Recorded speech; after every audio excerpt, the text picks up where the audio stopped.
Hello, everyone. Welcome back to Take Human Action PA. I'm Calvin. I'm your host. Sorry about the delays. That was my fault. I had some connection issues that I worked through, but we are all good on that now. So we're going to do a quick intro here. So Liberty 101 class is coming up. You all know that, August 17th. I was really missing my new glasses. Had a lot of glare. I'll try to minimize that. But anyway, yeah, the classes are coming up on August 17th in Philadelphia at the Solutionary Center. Details are in the episode description, so definitely check that out. So with that said, I'll bring on our guest. So he is the founder of the Plant-BASED Caucus, a member of the Christian Caucus and the Mises Caucus and the Wild Caucus, member of the Pensacola Vegan Association, and he's also a singer-songwriter and the chair of Santa Rosa County, Florida, LP Florida Region 1 rep, and which will something that'll be the main purpose of this podcast. He's also 100% whole food, plant-based. So we'll dig into that for sure. Let's welcome Plant-Based Matt. How you doing, Matt? I'm doing great. Thanks for having me, Calvin. Yeah, it's good to have you on. So why don't you tell us who you are, because this is your first appearance on this show. So why don't you give a little bit more background on yourself and tell us how you became a libertarian? So I never really cared about politics up until about 3 years ago. I just kind of just went through life not caring, hoping somebody else would do everything. And then 2020 happened and everything changed for me. Really just had time to be on Twitter and look and see what people were saying about everything going on, and that's how I started getting into the Libertarian Party. Started following Dave Smith, started following the Mises Caucus, Todd Agopian. I followed him a lot, and yeah, that basically started my move into caring about politics and libertarianism in particular. So, Rod, when was that? So the first meeting I attended, local meeting I attended was last year, I think in March. Okay. Yeah. And before then, yeah, I just basically saw people talking on Twitter. That was basically my whole exposure to the, I started, buying books. Like I think I read Anatomy of the State before I went to my first meeting, and yeah. So would you say it was the Mises Caucus or Mises Caucus members that brought you in then? Was that what it was? I would say so, yeah. Because like I said, I mean, I started following Dave, but before that, I actually followed Todd because I was like, who's this libertarian in chief guy? And so I started following him, and everything was like, oh, this makes sense. And then I started following Dave. I was like, oh, this really makes sense. And then by the time I read Anatomy of the State, I was like, dang, I've heard almost all these ideas already. But it was still cool to kind of reinforce everything. Yeah, well, he's the Libertarian Party treasurer now. Yeah. So he's definitely come up. You weren't at the last national convention, were you? No, I was not. Okay. In Reno. Right, yeah. Wasn't sure if I might have seen you there or not.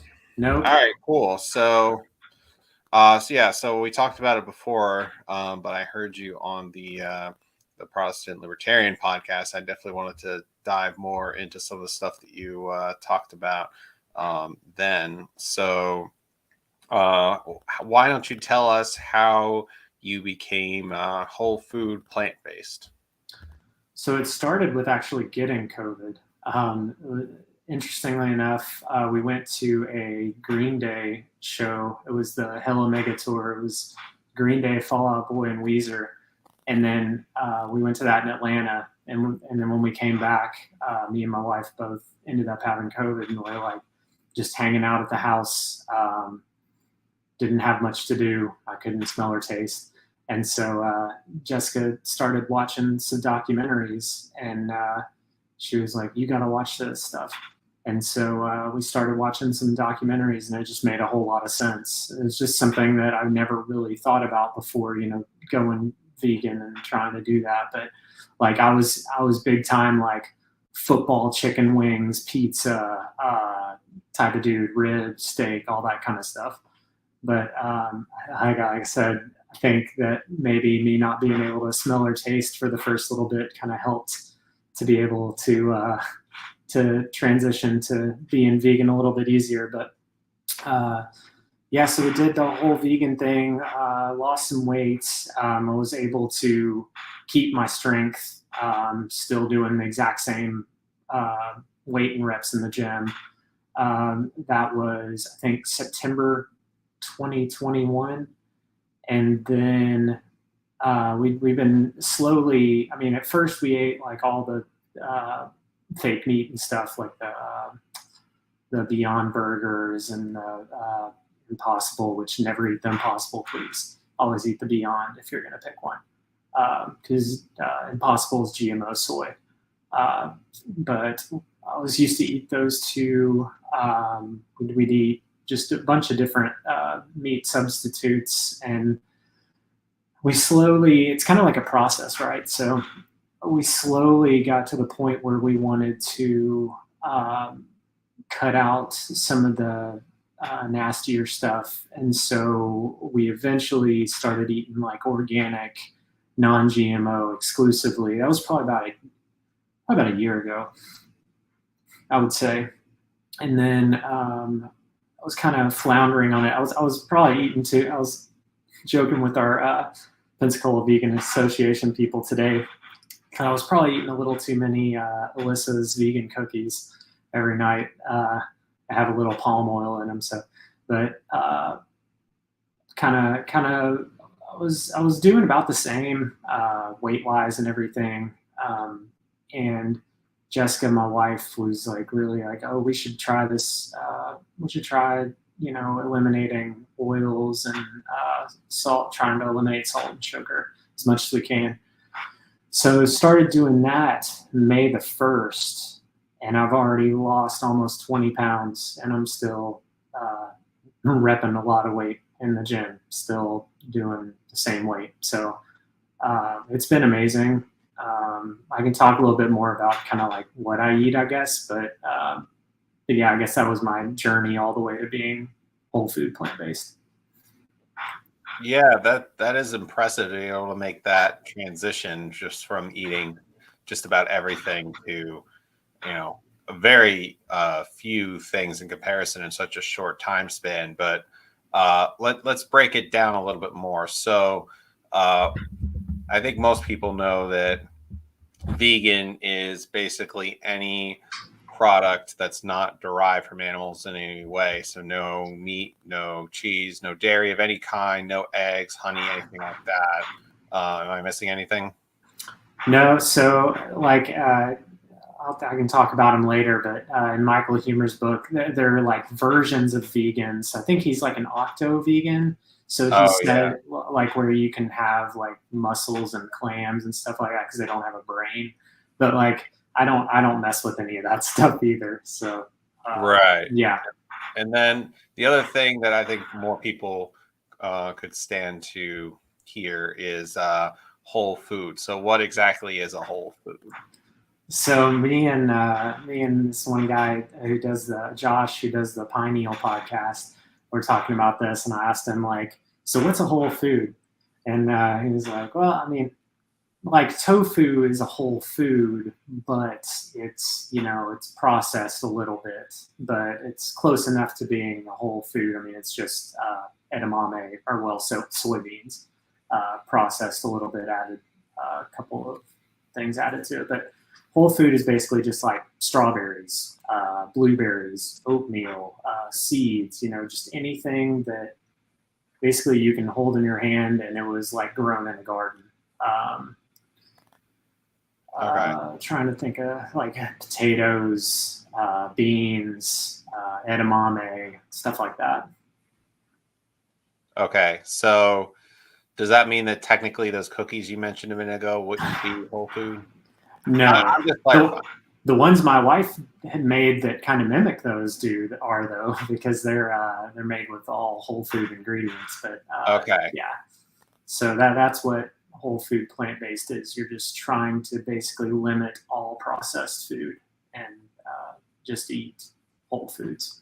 Okay. So if I have a standard kitchen with basically, you know, like an oven, a microwave, stove top and all that, and all I have is, you know, nuts and seeds and fruits and veggies, is any way I can process that stuff, does that all still mean it's whole food? Like I can do anything in the kitchen with it and it still counts as a whole food? Yes. Okay. It's just that initial, like, what did they do to it to get it to you? But there's some, like, that's why I was talking with him about it, because there are some people that are like, oh, well, spinach you buy in the store is not a whole food because it's processed, like, before it gets there. But I mean, just do as good as you can, you know. Like I said, Yeah. there are a lot of people who say if it has 3 ingredients or less, then it's a whole food. But yeah, I guess that's good enough because that would be what tofu is considered. Yeah, because you could look at it a couple different ways. Like you could even consider tofu processed, maybe roasting peanuts or something at a certain point, or at least if you add some sort of mixed spice mixture or something in with it. Basically, like just almost eliminating oil, salt, and sugar, which yeah, that's what we've done. Like we don't cook anything with oil. We really try to limit salt and sugar. Right. So if you're going to have, well, I mean, something that I have fairly frequently as a vegetarian myself is like a stir fry, let's say. And I might use olive oil to, you know, saute some veggies and throw in some rice and tofu, maybe some soy sauce and peanuts, something like that for some extra flavor. So what parts of that wouldn't be whole food plant-based? Hold on a second. Did I lose you? Yeah, just for a second. Sorry. So say that again. I'm so sorry. Let's say I'm making a stir fry and I'm sauteing some veggies with like olive oil or, you know, sesame oil or something like that. Yeah. And I throw in some like tofu and peanuts and, you know, top it with some soy sauce or something. Which parts of that wouldn't be whole food plant-based? So the only thing that wouldn't be would be the oil. And, well, yeah, would be the oil and the yeah, the soy sauce. I don't count soy sauce because okay. I would say to use tamari though, or tamari, which is basically soy sauce. It's just I like it a lot more. It doesn't contain, because soy sauce they'll put wheat in there, and I try to be gluten free, and the tamari is gluten free. I've tried coconut aminos before, but I've never heard of that. I love coconut aminos too. We use those. We use those a lot. Yeah. So yeah, for the audience, if you don't know what that is, it tastes very similar to soy sauce. In my opinion, it's just an alternative for someone who's looking to go away from soy. It's sweeter with less salt. Yes, that too. So that leads into the question I was hoping to ask, which is, if you were going to make something like what I just described and you can't use oil, then how would you cook it or how would you prepare it? Really, like maybe just add a little bit of water. Let me try to think. Yeah, that's pretty much all I do. Actually, I may not do anything because if you put it in a non-stick, it'll usually be all right. Especially if you have the soy sauce in there. I wouldn't see how it would. Okay, I think it'd be great. All right, so that's good to know. So now that we've pretty well established what whole food plant-based is, why don't you break down a little bit more, like what were your influences in learning about it and how did you learn how to cook and prepare food that would meet those guidelines? Just talk about how you got started.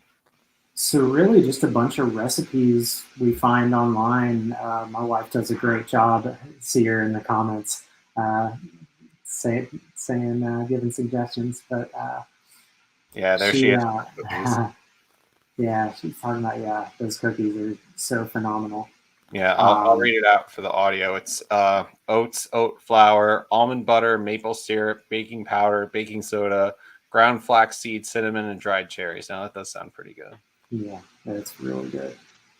And veggie broth for the stir fry. I believe Yeah. that's what we're talking about.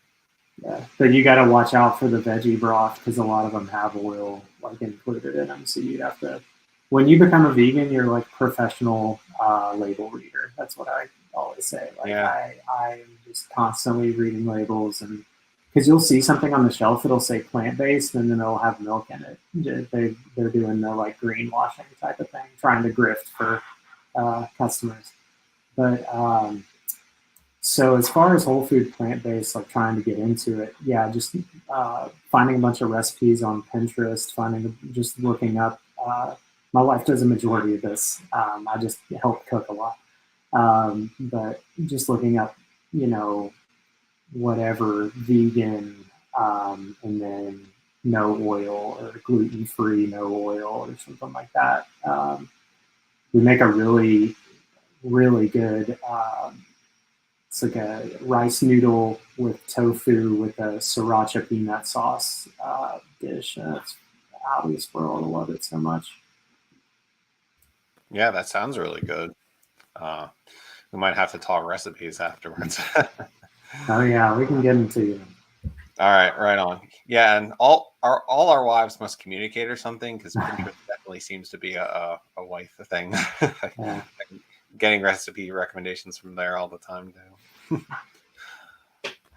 Nice. Okay, so we can talk about some of the common critiques that people might have about this, and you can mention some as well if you can think of any in particular. But I'm sure not enough protein comes up. So if someone says you're not getting enough protein, then what do you say to that?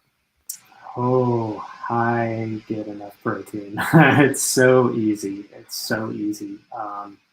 Obviously, tofu. I eat edamame every day. My oatmeal has protein in it. Plants have protein. Like even like spinach you eat has a little bit of protein. Obviously, that's not where I'm sourcing it the most, but I eat chia seeds, flax seeds, hemp seeds, all those great sources of protein. Like I said, rolled oats, oatmeal, black beans, the nori we eat, which I talked about with Alex on the Protestant Libertarian podcast, is the sushi they wrap the rolls up in, the little seaweed. So you can buy like little square blocks of it, and it's got a little bit of protein in it too. I take that every day just for multiple nutritional reasons. It's like packed with nutrition. Soy milk, I drink that, like an organic silk soy milk. Yeah, there's so many ways you can get protein. Like if you watch, Joe Rogan did an interview with, I forget what his name is, but he's a vegan. He was talking about how much protein is in like a bowl of lentils. They're absolutely packed with protein too. Yeah, it's super easy. No, it was a few years ago, I think. And then he did a debate with a doctor too, that same guy. I can't remember his name. Jessica, if you remember, you can throw it in the chat. If one of you remembers later, just tell me, and I can throw it in the episode description. And like Jessica said on Protestant Libertarians podcast too, there's kind of like a misnomer that you have to have this crazy amount of protein in a day anyway, and it's said that having too much animal protein can actually cause some diseases, like including cancer. But do your own research on that, see what you can find.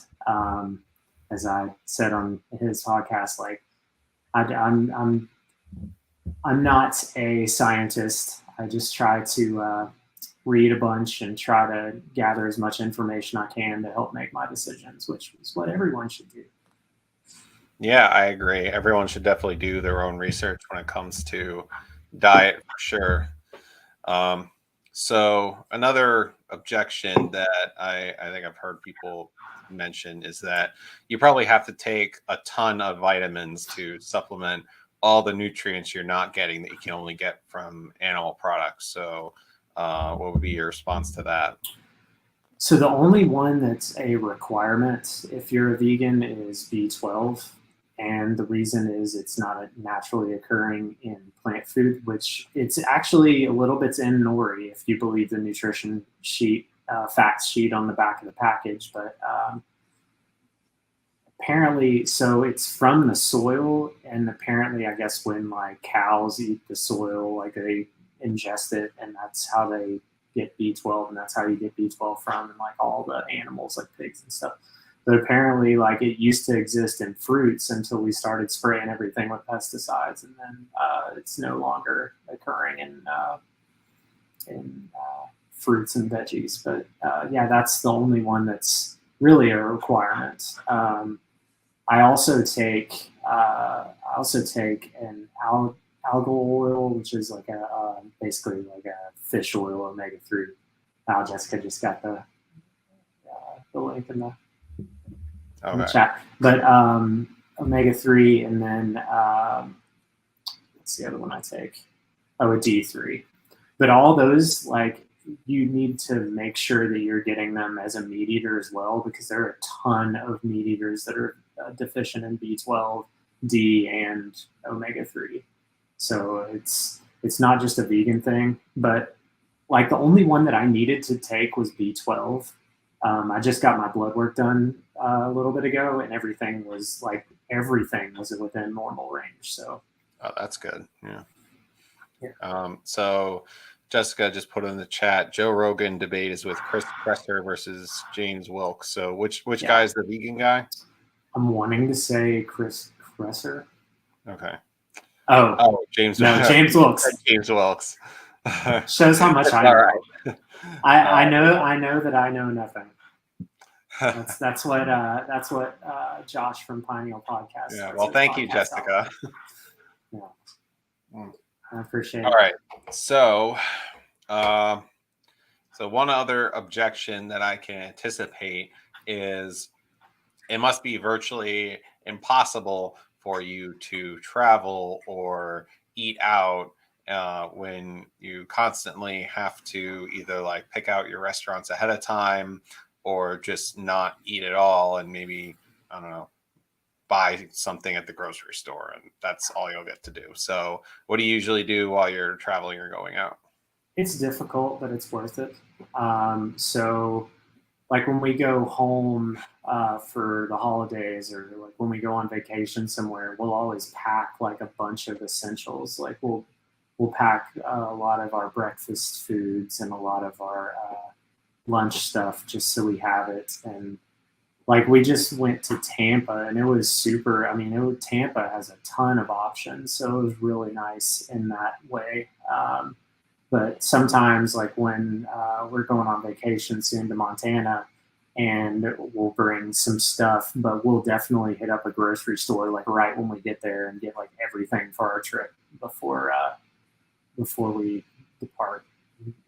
But yeah, it can be difficult, but like I said, if you want it bad enough and you think it helps you enough, like you'll do it. I wouldn't discourage anyone from doing it just because it's hard. It's easier than you think.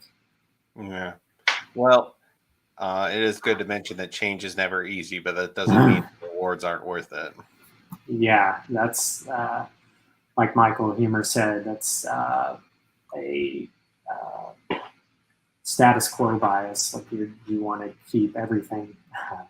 Yeah, and Google is your friend. There's an app called Happy Cow, and Happy Cow will show you vegan options, vegetarian options, and places, well, vegan exclusive restaurants, vegetarian exclusive restaurants, and then place that has options for vegans and vegetarians. So that's a lifesaver, especially when traveling, once you know the essential places where you live. Well, I could tell you the Northeast in general is pretty friendly to vegetarians and vegans. So if you ever come up here, I can tell you where you should go. Oh, Jessica already found us a place right outside DC for a convention. Oh, there you go. I hadn't even gone there yet, but that works. Yeah. All right, perfect. So, well, if you can pull it up before the end of the episode, give it a shout out so any vegetarians and vegans listening in can have one more reason to come to DC for the national convention. Green Fair. Green Fair. Is that all one word? Yeah, greenfair.com.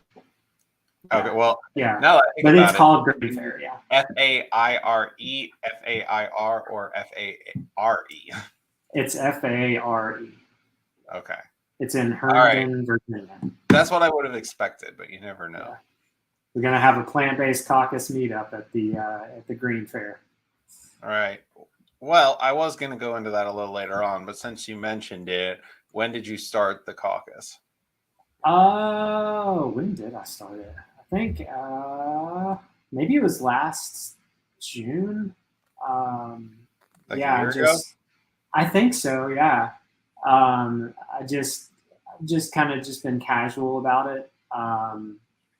Like at first, my Twitter handle was Plant-Based Caucus, and then I changed it to Plant-Based Libertarian, just because I wasn't sure how many people I could get to be in the caucus. But there's just been a lot of just seeing a lot of vegan libertarians on Twitter, and it seems like we're kind of forming a little squad. So I'm pretty stoked about that. But yeah, it's been it's probably been about a year. But yeah, I wanted to start it because I saw that there was I heard there was like a pro wrestling caucus and there was a Waffle House caucus. I mean, you've got like the super serious caucus. It's like the Mises caucus and the classic liberal. But yeah, I wanted to start this one because it's just hard to find a vegan community and then a libertarian vegan community. It's like, feels like it doesn't exist and you feel like you're on an island. So I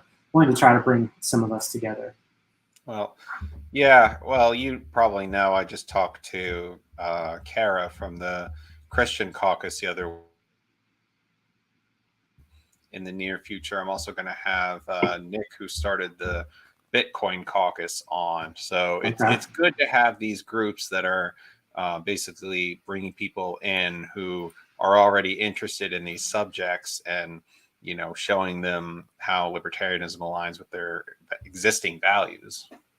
Well, there are so many people who are just so scared of like vegans at this point because it's like you hear about Bill Gates wanting people to eat bugs and like all this lab grown meat and everything, and everybody defaults to, oh, the vegans want to make us do all this stuff. Like, no, first of all, vegans don't eat bugs. Bugs are an animal, and then well, I would consider them so. And then lab grown meat, I just think is freaking disgusting and weird. It probably grew up. Well, I won't even say what I would think what they would do with the stuff like that. But yeah, I definitely won't be partaking in that. You know, it just occurred to me, mushrooms technically aren't plants. Do you still eat them? Oh yeah, love mushrooms. All right. Yeah, fungus. Yeah, plants and fungus wouldn't have the same ring to it. Yeah. All right, that's good to know. So one other thing, I want to come back to the plant-based caucus in a minute, but I just thought of something else related to veganism. So where do you get a lot of your food from? Because your average grocery store only has so many different kinds of nuts and other products that you might want. Like the nearest store I can think of where like I can get like a special type of nut, like Brazil nuts, for example. Like maybe if I looked around hard enough, I could find another place that has it, but I can only think of places in like Lancaster and Philadelphia that would have them. And they are about an hour away or an hour and a half away. So I'd have to go pretty far to get like some of this more specialized products. So how do you manage that? I don't know you would have if you come across a Publix unless you've been on vacation somewhere, because I don't think they have Publixes up in I am Phoenix. aware of Publix. Okay. I deal with them for work sometimes, but we don't have any around me. So we've got one that's close. They kind of have like bare essentials, like they have some stuff that we need. A lot of it's pre-packaged. But then we go to this grocery store in Pensacola called Everman, and they're a co-op, and they partner with a bunch of local farmers, and they just have really good produce. They have a lot of awesome vegan options. And then we also get stuff monthly from Thrive. I don't know if you've ever heard of Thrive before. I'm familiar with them, yeah. Yeah, they are awesome. A lot of stuff is like almost half the price it is at grocery stores. So I use them as much as I can for as much as I can. Yeah, how would you describe them? Like an online grocery service? Yeah.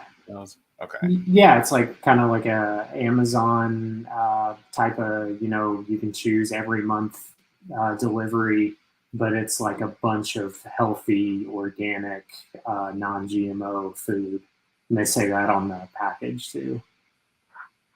Mm-hmm. They definitely are all about healthy options. All right. So going back to the subject of the caucus for a minute, is your goal to spread awareness of veganism within the libertarian community, or to spread awareness of liberty in the vegan community? Both, because there are a lot of vegans that want to use government to legislate a lot of stuff. Like you see Eric Adams. I feel like he's doing some decent things up in New York as far as veganism goes, but if he's trying to make everyone do it, that's when I have an issue. And yeah, there are a lot of vegans who are not liberty minded. So just trying to maybe help them think more that way, because there are a lot of vegans who always complain about the government subsidizing like we talked about McDonald's hamburgers, like subsidizing the meat industry, and that's why they want people to eat a lot of meat. That's why there's this thing about you have to eat this crazy amount of protein. But yeah, as far as that's concerned, what was your other question? I can't remember. Oh, well, I was just saying. I mean, I was going to ask it in separate questions. Basically, how are you reaching out to libertarians to tell them about veganism, and then how are you talking to vegans about liberty? So we can focus on the first part of that first. So if I could ask a follow-up question on that. So people who are in Mises circles, at least I know something that they would bring up is the World Economic Forum and the government environmentalists, they want us to drop all the meat and own nothing and be happy and eat the bugs, and to counter that we just need to eat all the meat possible and support ranchers. Not that there's anything wrong with ranchers, but we should just eat as much meat as we can, and that's the way we need to go, because that's just what people's gut reaction is. So what would your response be to that? So I'd respond that that's the psyop, that they're trying to scare you into eating more meat, which will clog your arteries and destroy your health, and make you have heart disease and everything. So that's what I would counter with. I'm all about trying to bring people together, and obviously, like, I don't believe in any of that crazy stuff. Like, I'm not into the World Economic Forum. I'm not into Bill Gates. I'm not into all this, like I said, lab-grown meat and eating bugs and all that stuff. That's anti-vegan. So the people pushing that are not pushing vegan interests, which hopefully vegans can understand. They are not for you. They are against you. They are against human beings in general. especially if they're eating Beyond or Impossible, which is not whole food. Yeah, but see, this is where they're both useful, especially Beyond. Like I said, I don't want anyone to eat Impossible just because it's made from GMO soy, and who knows what the effects of that are. There have been studies that their GMO soy is so much worse than even non-GMO soy, and then organic just makes it so much better. But yeah, I don't remember where I was going with that. I have mixed feelings on GMO personally. Because are you familiar with golden rice? No. Okay. Long story short, it was basically rice that was genetically modified to add nutrients into it, so that poor people in China who could were basically subsistence farmers, they could just grow rice, golden rice, and it would have nutrients in it. So before they would eat mostly rice, and they were lucky if they got any fresh produce, let alone meat. Now instead they could grow this golden rice and have all this nutrients in it that the plain rice they were eating before didn't have. So as far as I can tell, there were few drawbacks and great benefits to golden rice. So I've always seen GMOs in general as a double-edged sword. But yeah, what are your specific takeaways from GMOs in general? So I've got a book that it's on my shelf. I haven't read yet, but it's about the bad effects of GMOs. It's like a textbook, like you'd see it, you'd get in a class. But I haven't read that yet. So I'm not too well versed on GMOs. I do follow GMO Free Florida and GMO Free USA, who are doing a lot of work to try to keep GMOs out of food and out of mosquitoes, because that's what the big deal has been lately, is because they released a bunch of GMO mosquitoes in Florida on the Keys, and then we have cases of malaria all of a sudden. So yeah, I need to read that book, and then I'll be able to tell you a little bit more. But okay, yeah, well, we'll have to talk about that later on, because I'd be curious to hear your thoughts on that once you're done, and then maybe if it doesn't talk about golden rice in there, I'll have to look it up again, and we'll talk about it then. So as far as outreach to the vegan community, you said you were in a vegan association in your area, correct? So yeah. I don't know many vegans, so I don't know. I mean, other than the general stereotype of them being associated with the left, I don't really know anything about their thoughts on most issues. So what kind of a reaction have you gotten from the vegans that you know? Well, we shared the recent podcast we were on with Alex to them, and they were very receptive. So it sounded awesome. And I think they would rather me do outreach to, who I want to do outreach to. Like, it doesn't matter who's going plant-based as long as someone is. I mean, everyone who goes plant-based, that's another person helping the cause. So I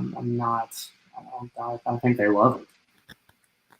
Well, there's another interesting point that you raised there. So, for people who have gone either vegetarian or vegan, you probably have a conversation with them at some point after long enough on what the reason is, at least for their initial transition. Does it have anything to do with the desire to not want to hurt animals, just for its own sake, in terms of caring about the animals, or perhaps the unsanitary conditions of the animals in terms of just how the food is prepared in a not very sanitary way all the time? Or would it be for purely health reasons, nation thereof? Like, what have you seen?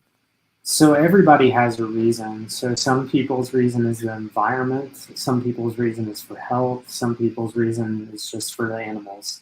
I would say I am animals and health. Those are my two primary. I would say health just barely a little bit in front of animals. But yeah, so obviously seeing documentaries like Dominion, watching a bunch of documentaries like Forks Over Knives, reading a bunch of stuff. I mean, that'll make people want to turn vegan. I mean, that kind of helped us. Watching Game Changers, which is about vegan athletes like Novak Djokovic, and the film follows around the Tennessee Titans for a little bit, which used to be my team. Lived in Nashville for a little bit. So, but yeah, as far as people I've met, I feel like most have been for the animals.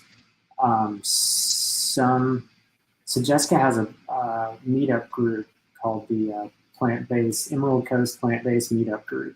If you're local, check it out. We've done some awesome events, and a lot of the people we've met at that have been doing it for health reasons primarily, and those are the people who it's hardest for them to stay with it. It's hardest for them to do it 100%. I feel like the people that are for the animals, it's almost like they don't care what they eat as long as it doesn't contain an animal product. But you always do have to have a why. Like you have to say, oh, it's for my health. I'm doing this for my health. So I'm not going to eat this, burger or whatever. Or you have to say, oh, I'm doing this for the animals. So I'm not going to eat this crab leg or whatever. You always have to come back to your why and to where you don't want to go back. But I mean, at this point, I'm so far into it, like I don't have a reason to go back at all, and I'm feeling awesome. Yeah. So there's no reason. Yeah, that makes sense. Yeah. So have you noticed a correlation between people who are vegan and having pets or more pets than most people? I don't know. That's a great question. That's a really great question. We've got 2 cats, but we had them before we were vegan. So, wait, can't remember now. No, I think we got them a little after. Well, this is a 2 cat, 1 dog household, so maybe okay. There's there.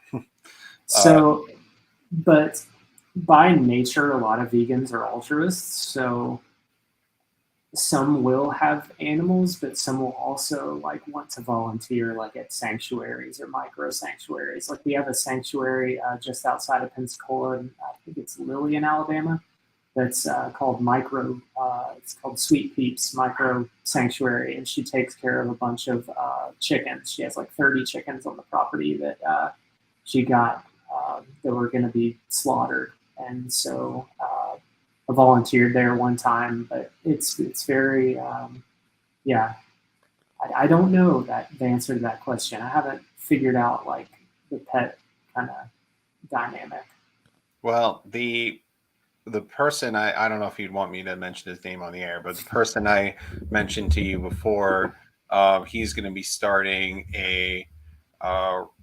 he calls it a ranch, but it's not like a ranch in the traditional sense, because he plans on growing crops there. But he also at some point plans to, basically have a large number of what would the right word be?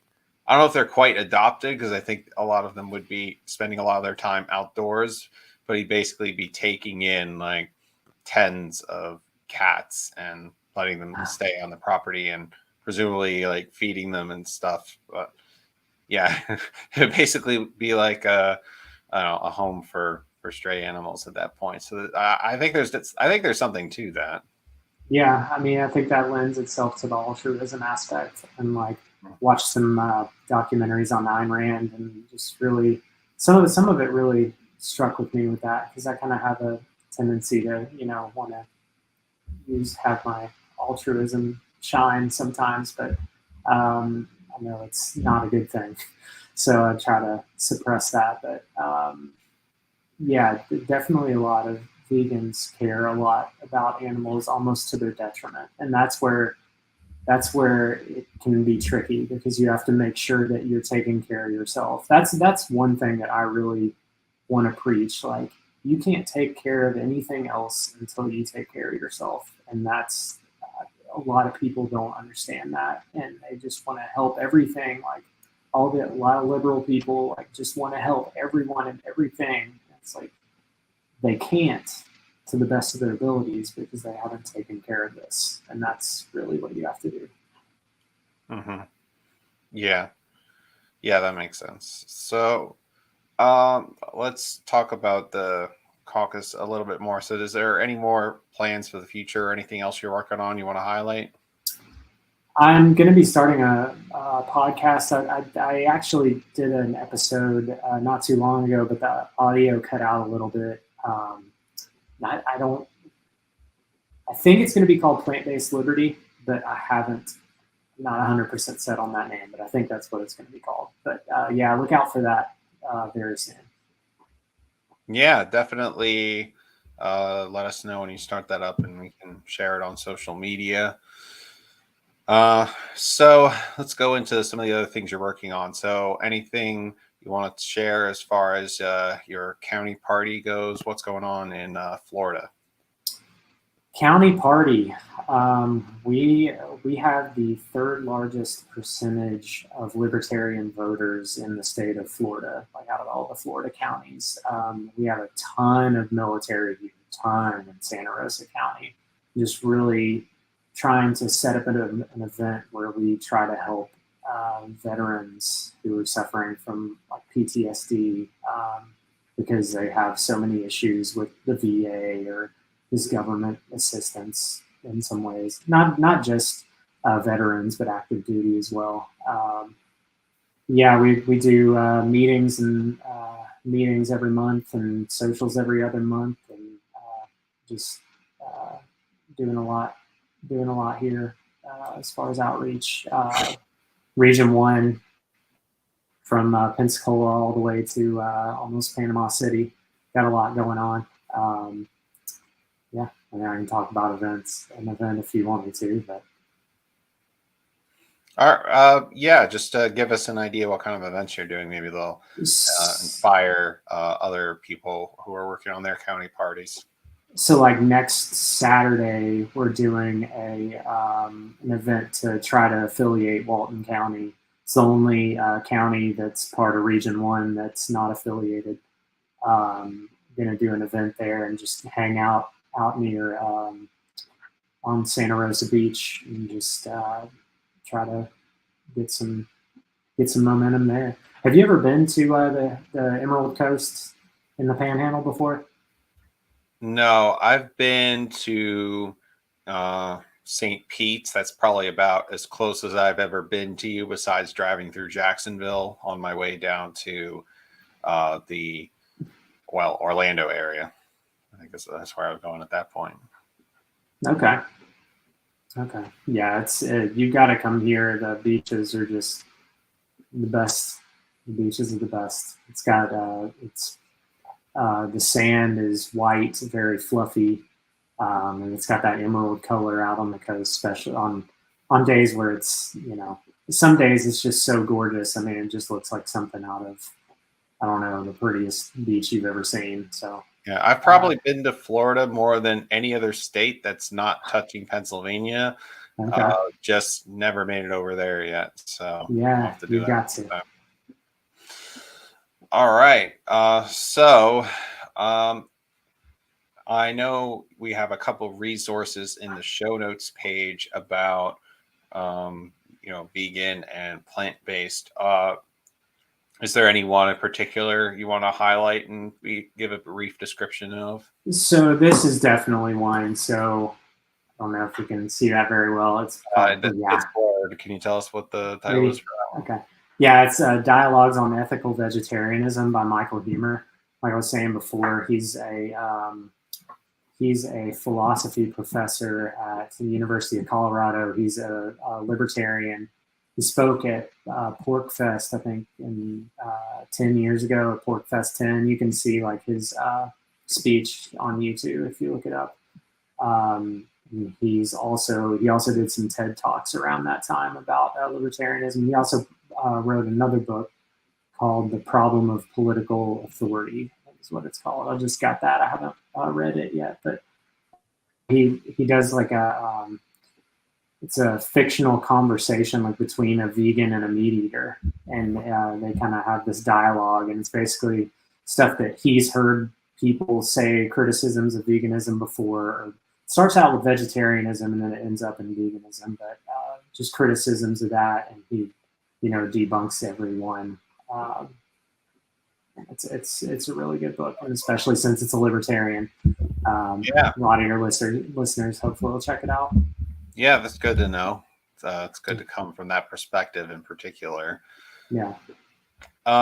So we've got a little bit of time left. I think that gives us enough time to talk about your singing and songwriting that you've been doing. So why don't you give us a bit of a description on what you're doing there? So I went to school for that. Went to school and did a songwriting.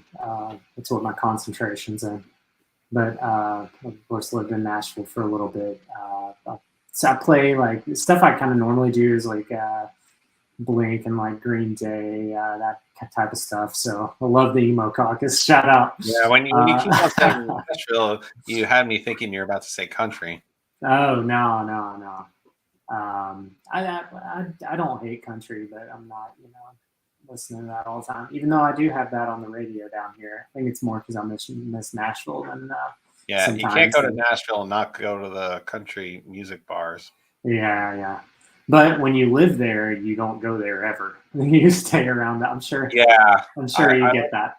Yeah, I lived in Philly for a long time. Ask me how many times I went to Independence Hall. Hey, when your friends visited, your family? Actually, yeah, I did go once, but that was about it. After that, it's just like, oh, I walk past you every day. But, that kind of thing. But yeah, I've just kind of been kind of taken a backseat to that up until recently, and I've really started to ramp it up, just practicing to play a bunch of shows out. I play bass with my church, sang a little bit. I'm doing I'm singing melody at this theater called the Little Theater in Pensacola, doing a thing in August 27th, I think it is. And so that's going to be awesome. But yeah, I've just been really practicing and getting ready to play again. It's been a minute. Right on. Well, definitely got a lot of interests there. And it's good to know that we've got some vegan libertarians out there fighting the good fight. And, I've heard, as I mentioned to you before, I've heard other people talking about the China study as well. And at first I was hearing it in isolation. Like it was only like one or two people talking to me about it. But when I heard you bring it up, just lit a light bulb in my head. I was like, oh, I know I've heard this before. Yeah. So it's good to hear. Yeah,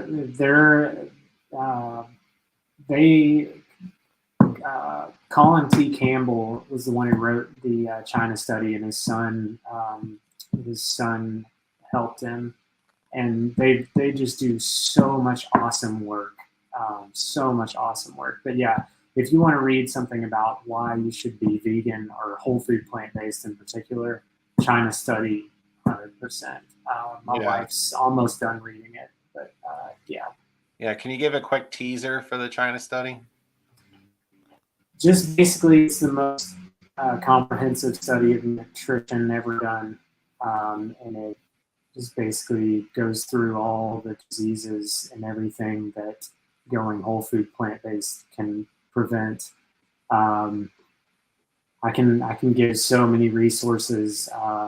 Really, I just want people to filter through the psyops, filter through big meat, government propaganda, to understand that plant-based can do so much for your health. And do your own research, but there are books. Neil Barnard wrote a book, How to Prevent Type 2 Diabetes, How to Reverse It. Dr. Esselstyn wrote a book called How to Reverse Heart pain or heart issues. Jessica will probably correct me, but yeah, there's just so many resources that and so much research that it's the best thing to do for your health. And I just want to show people that and try to get through to people that it's going to help. It can help you. Yeah. So with that, how do people get in touch with you? And if they want to ask you any questions or maybe hook up with the Plant-Based Caucus, where should they go? So if they want to hook up with the Plant-Based Caucus or just contact me in general, hit me up on Twitter at Plant-Based LP. I'll send you a link to the Discord and you can come hang out with us. We're going to do some awesome stuff. I'm hoping to do some really cool stuff in the future, have a presence at some of our conventions and just really create a sense of community. Because like I said, I mean, that's the number one reason people stop being vegan is because they're like, this is too hard because no one else does this and I feel like I'm alone. So you're not alone. Yeah, it's good to have support. Well, you also have it's still at least several months away, but Florida has got to have a state convention next year sometime before the national convention, right? So yep, that'd be a perfect opportunity for you to get a table. January 19th through 21st in Jacksonville, Florida. All right, perfect. So you heard it here, folks. Go to the Florida convention if you're in the area, and that's got to be closer for a lot of people in Georgia than some people in Florida, even. So definitely check that out if you're nearby. And Jessica chimes in again. Prevent and reverse heart disease with Esselstyn's book. So there you go. All right. Thank you, Jessica. Yes, so any other final words? Nothing. I just really appreciate you letting me come on and helping me spread the word because a lot of people could use the help and I want to be there to help them. All right. Thanks, Matt. You can stick around for a minute. I'm just going to close out the show. Cool. All right. So thanks to Matt for coming on. It was a really great episode, learning more about veganism and connecting with the liberty community. It's just great to hear. I want to apologize to everyone about some of the connection issues and some of the delays we had with the last episode that were supposed to come out last week with Irene. Unfortunately, she was not feeling well, so we weren't able to do that episode. But once the Liberty 101 class is done at, I think it's the 24th is the next podcast date after the Liberty 101 class. That's when we'll be able to do the episode with her. So sorry for the delay, guys, but we'll have some episodes in between now and then, so not to worry. So until next time, don't forget to take human action. Bye.